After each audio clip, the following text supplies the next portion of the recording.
रामपुर गांव में काली साया मंडरा रही थी। कुछ दिन पहले ही रामपुर एक खुशहाल गांव था। कुछ दिनों पहले की बात, गांव में तेज वर्षा होती है और गर्जना बिजली भी बहुत होती है और उसी रात चुड़ैल गांव में प्रवेश कर जाती है, परंतु गांव के लोग इस बात से अनजान थे।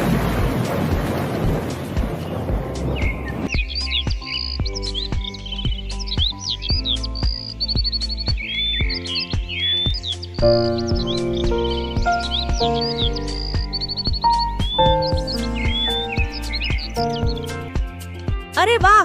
कल के बारिश के बाद मेरी बैगन का पौधा तो बहुत ही बड़े हो गए हैं। अब इसमें जल्दी फूल फल लग जाए तो मैं बाजार जाकर इसको बेचूं और पैसा कमाऊं ताकि मेरा घर का राशन पानी चल सके।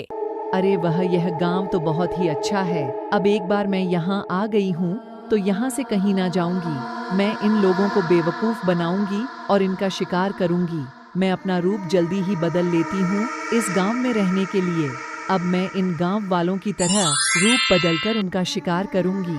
शिकार करने के लिए मुझे खाली घर लगता है। इस घर में कोई नहीं रहता है। अब मैं इसी घर में रहकर लोगों को अपना शिकार बनाऊंगी और यहाँ पर मैं शैतानी बैंगन का खेती करूंगी। चुड़ैल अपने जादू से जादुई बैंगन का पौधा उगा देती है। आप तो बस रात होने का इंतजार है। मुझे इसमें मैं शैतानी बैंगन का फल लगा दूंगी। अरे वाह पड़ोसन, तुम्हारे बैगन के पेड़ तो बहुत ही अच्छे हैं और मेरे बैगन के पेड़ से लंबे भी। तुम क्या खाद डालते हो जो तुम्हारे बैगन के पेड़ इतनी अच्छे हैं? हाँ, मैं क्यों बताऊं तुम्हें कि मैं अपने बैगन में क्या खाद डालती हूँ। तभी उसी रात चुड़ैल अपने बैगन के पौधों में जादू करती है और उसमें से बड़े बड़े बैंगन निकल आते हैं।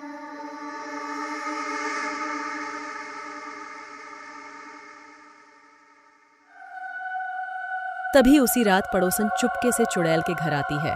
अरे वो पड़ोसन, तुम्हारे बैंगन के पेड़ में से इतने बड़े बड़े बैंगन के फल कैसे लग गए? मैंने तो तुमसे जल्दी लगाए थे, उसमें तो अभी फूल ही निकला है। अरे तुम फिर आ गए मेरे काम में टांग अड़ाने। तुम होती कौन हो जो मैं तुम्हारे सवाल का जवाब दूं? चली जा यहाँ से और यहाँ तुम लौट के दोबारा वापस मत आना। हाँ हाँ, जाती हूँ। लगता है गांव के सभी लोग सो गए होंगे। सुनो गांव वालों, यह तुम्हारी आखिरी रात होगी। अब इन गांव वालों का शिकार मेरे जादुई बैंगन करेंगे।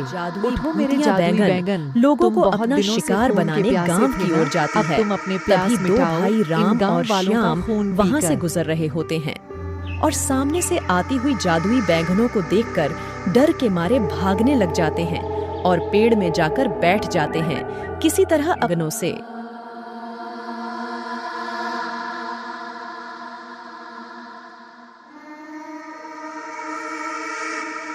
बैगन आगे की ओर बढ़ते हैं।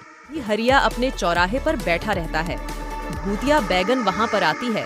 भूतिया बैगनों को सामने देख हरिया बहुत ही ज्यादा डर जाता है और वहां से भाग ना पाता है और पागलों की तरह बचाव बचाव चिल्लाने लग जाता है। शैतानी बैंगन हरिया को भी अपने ही तरह बैंगन बना देते हैं। इसी तरह सभी पर जादू कर। तभी राधा अपने पति का इंतजार करते घर के बाहर खड़ी रहती है। तभी जादुई बैंगन आ जाता है। राधा डर के मारे भागती है, पर दूसरी ओर से भी बैंगन आ जाता है। बेचारी राधा कहीं भाग न पाती है और उसको भी बैंगन बना देते हैं। आधा गांव भूतिया बैंगन बन जाता है। घर के पास रहने वाली पड़ोसन सरपंच जी के पास आती है और चुड़ैल की भूतिया बैंगन की खेती के बारे में बताती है कि यह भूतिया बैंगन चुड़ैल के द्वारा ही उगाए गए हैं।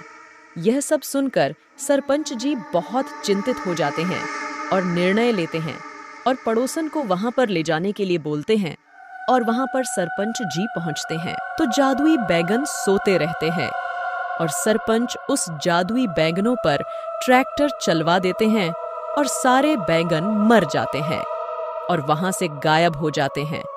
चुड़ैल भी थोड़ी देर में उस गांव से चली जाती है और गांव वाले फिर से सुरक्षित हो जाते हैं। क्या आपको भूतिया कहानी सुनना अच्छा लगता है तो हमारे चैनल को लाइक एंड सब्सक्राइब जरूर कीजिए।